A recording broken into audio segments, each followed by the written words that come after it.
بسم اللہ الرحمن الرحیم۔ ناول پس آئینہ، رائٹر فاطمہ ملک، قسط نمبر 6۔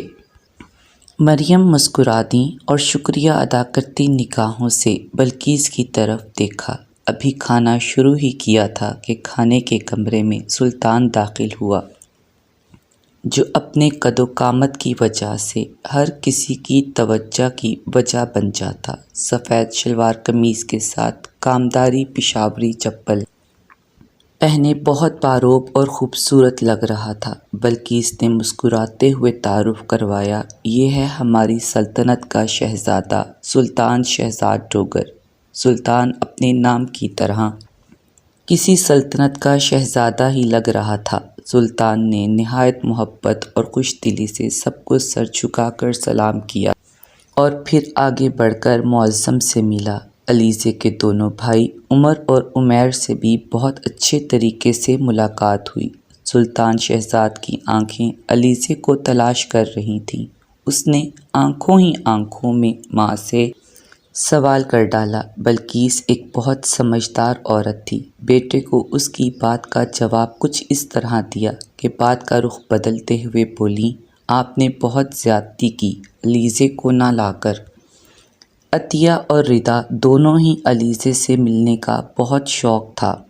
ساری صورتحال سے بے خبر مریم، جو کھانے میں مشغول تھیں، بولیں، اس کی دوست کی مہندی کا تو 2 ہفتے پہلے سے پتہ تھا اور مجھے بھی اس کے ساتھ جانا تھا، مگر آپ کے اصرار پر میں نے اس کو منع کر دیا اور علیزے کو اکیلا ہی جانا پڑا۔ بلقیس یہی چاہتی تھیں کہ شہزاد کو اس کے سوال کا جواب مل جائے، جو بہت بے چینی سے کئی بار آنکھوں ہی آنکھوں میں ماں سے سوال کر چکا تھا۔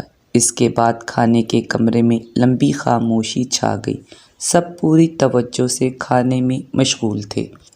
میز کے چاروں اطراف میں وردی میں ملازم متعین تھے، جو مہمانوں کو پوری توجہ سے کھانا سرو کرنے میں مصروف تھے۔ کھانا ختم ہونے کے بعد بلقیس نے ملازمہ کو ڈرائنگ روم میں چائے اور کافی لانے کے لیے کہا اور سب واپس ڈرائنگ روم میں آ گئے۔ بلقیس کی دونوں بیٹیاں کھانے کے بعد اپنے اپنے کمرے میں چلی گئیں۔ ڈرائنگ روم میں بیٹھے لوگ کسی گہرے راز کی طرح خاموش تھے۔ معظم نے یہ خاموشی توڑی اور سلطان شہزاد ڈوگر سے اس کے بارے میں پوچھنے لگے، کتنا پڑھا ہے اور کیا کرتا ہے؟ شہزاد نے بتایا کہ اس نے کامرس میں بیچلر کیا ہوا ہے اور وہ اب کاروبار سنبھال رہا ہے۔ اس نے فیصل ڈوگر کے دیے ہوئے بزنس کو کافی بڑھا بھی لیا ہے۔ فیصل ڈوگر اپنے بیٹے کی کامیابیوں کی داستانیں سنانے لگے۔ بات چیت کا سلسلہ جاری تھا کہ شہزاد کی کال آ گئی اور وہ معذرت کر کے باہر نکل گیا۔ بلقیس نے مریم کو مخاطب کرتے ہوئے کہا، مسز عباسی، مجھے آپ سے کچھ بہت خاص بات کرنی ہے۔ مخاطب تو وہ مریم سے تھی، مگر انداز ایسا تھا کہ جیسے وہ معظم کو بھی اپنی بات سنانا چاہتی ہوں۔ ڈرائنگ روم میں ایک بار پھر خاموشی چھا گئی۔ مریم نے الجھی نظروں سے بلقیس کو دیکھتے ہوئے پوچھا، خیریت ہے بلقیس؟ پہلے معظم عباسی اور پھر مریم کو دیکھتے ہوئے بلقیس بولیں، دراصل میں کچھ مانگنا چاہتی ہوں آپ سے، آپ کے گھر کی سب سے انمول اور قیمتی شے۔ مریم بات نہ سمجھتے ہوئے بلقیس کو دیکھنے لگی تو فیصل ڈوگر نے بات بڑھاتے ہوئے کہا، ہم اپنے بیٹے سلطان کے لیے آپ کی بیٹی علیزے کا ساتھ چاہتے ہیں۔ آپ کی بیٹی ہم سب کے دل میں گھر کر گئی ہے اور یہ ہماری خوش قسمتی ہوگی اگر آپ لوگ علیزے بیٹی کو ہماری بیٹی بنا دیں۔ مسٹر اور مسز عباسی خاموشی سے ایک دوسرے کو دیکھنے لگے۔ ایک بار پھر خاموشی چھا گئی۔ اس خاموشی کو موبائل کی گھنٹی نے توڑا۔ علیزے کی کال تھی۔ کال آنے پر مریم نے گھڑی کی طرف دیکھا اور منہ میں بڑبڑائیں، اوہ، وقت کا اندازہ ہی نہیں ہوا، علیزے منتظر ہوگی۔ کال پر معظم علیزے سے کہہ رہے تھے کہ وہ لوگ 20 منٹ تک اس کے پاس ہوں گے، وہ بالکل بھی پریشان نہ ہو۔ کال بند کرنے کے بعد معظم مسکراتے ہوئے فیصل سے مخاطب ہوئے، ہم نے ابھی تک علیزے کی شادی کے بارے میں سوچا ہی نہیں۔ وکالت پڑھنا اس کا خواب ہے اور ہم نہیں چاہتے کہ اس کا خواب اس سے چھینے۔ ابھی تعلیم مکمل ہونے میں تقریباً سال باقی ہے۔ بلقیس جو کسی صورت بھی علیزے کے رشتے سے مستثنیٰ نہیں ہونا چاہتی تھیں، وہ ایک دم بولیں، آپ رشتہ طے کر دیں، ہم علیزے کے فارغ ہونے کا انتظار کریں گے۔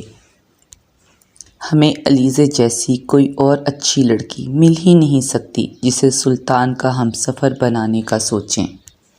اب کے فیصل ڈوگر بولے، اگر آپ بیٹی سے اس کی رائے لینا چاہتے ہیں یا آپس میں مشورہ کرنا چاہتے ہیں تو ہم آپ کے جواب کے منتظر رہیں گے۔ ہم شہزاد کو خوش قسمت سمجھیں گے اگر فیصلہ اس کے حق میں ہوا۔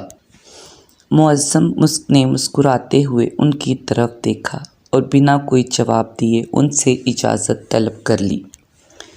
آج کا دن چائے کا کپ ہاتھ میں تھامے ٹیرس سے آسمان کے چمکتے تاروں کو دیکھ کر علیزے ماضی کی یادوں میں کھوئی ہوئی تھی۔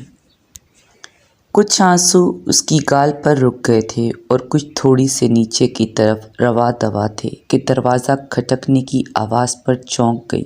محسن مسکراتا ہوا اندر داخل ہوا۔ علیزے کو احساس ہی نہیں رہا تھا کہ چائے کب کی ٹھنڈی ہو چکی تھی۔ محسن علیزے کی آنکھوں سے جان گیا کہ اس کی ماں اس وقت ماضی کی دکھا دینے والی یادوں میں کھوئی ہوئی تھی۔ بچے وقت سے بہت پہلے سمجھدار ہو گئے تھے۔ محسن نے علیزے کے ہاتھ سے کپ پکڑا اور مسکراتے ہوئے بولا، لگتا ہے آپ نے چائے اچھی نہیں بنائی تھی اس لیے نہیں پی، اور پھر ہنسنے لگا۔ چلیں میں مزیدار سی چائے بنا کر لاتا ہوں اپنے ہاتھوں سے۔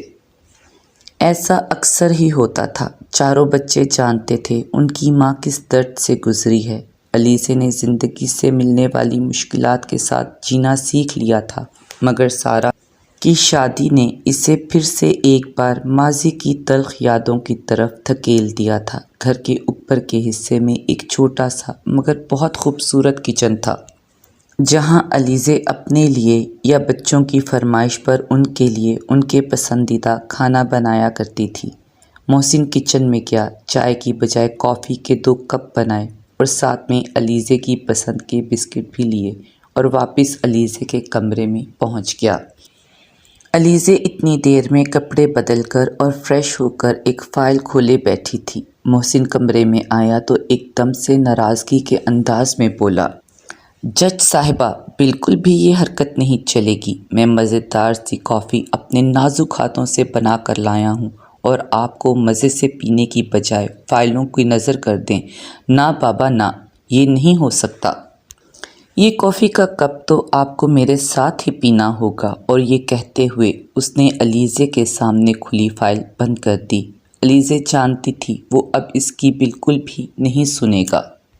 اس نے مسکراتے ہوئے کہا، جو حکم میرے آقا۔ علیزے کی اس بات پر دونوں زوردار قہقہ لگا کر ہنسے اور کمرہ جو کچھ دیر پہلے خاموش اور درد کی علامت بنا ہوا تھا اب وہاں قہقے لگ رہے تھے۔